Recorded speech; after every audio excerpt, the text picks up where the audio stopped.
Hello everyone, so this is Unit 2's video response about Common Core. Firstly, I just want to say that this is something that is completely new to me as far as actually understanding curriculum for physical education, as this is not really the path of physical education, I guess I can say that I'm interested in, but I'm so glad that I'm taking this course and that I'm being exposed to all of this great information, because a lot of this I did not know. I definitely can understand why there is a need for a Common Core for physical education, especially when we have an obligation to teach our students, no matter if they're in a classroom setting or on the field or in the basketball gym. They should be able to identify and understand the why they are doing what they're doing. So I feel like having these standards for physical education is important.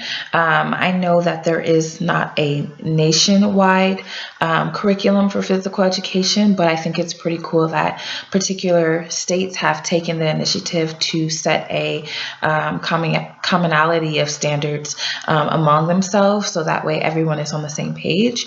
So from the resources that we were given this week, I went ahead and went on the website for the syllabus, and I like the outcome. Well, I like the design of you being able to choose which tab you're most interested in. For me, it was a little confusing just because, like I said, I don't know anything about Common Core, because that's not really the avenue that I'm going in professionally. But I thought it was pretty cool to see the K through 12 system in a new light, especially with different states. So I actually, the first thing that I selected was the Arizona's Common Core, and they actually have a physical education Common Core that that state uses.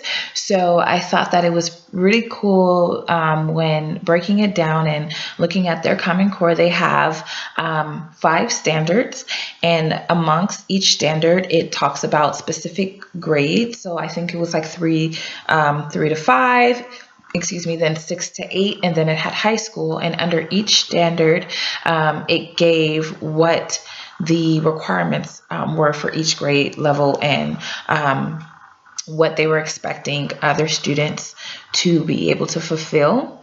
And I found that that was very similar to our reading for the different type of standards under the section that says what would it look like to unpack the standards.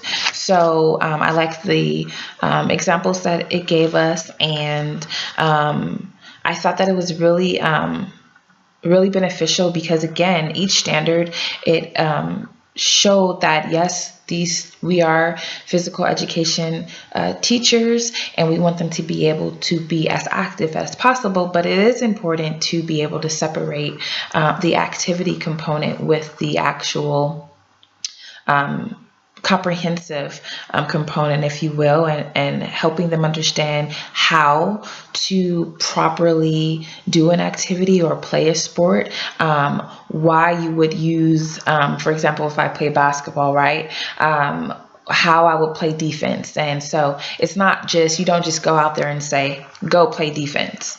They need to know, how do you play defense, or they need to understand how to hit a bat. And so that verbiage is really important, and that is the overall outcome. And just like our text provides, it says for standard 3, the outcome is learners choosing to be physically active through an activity of their choice. Teachers might identify the following as skills, knowledge, or behaviors they would expect to see their students develop. So basically, when we give them this information about how to participate in each activity and the why, and giving them the knowledge part, we assume that now that they are able to actually go out and complete this type of activity.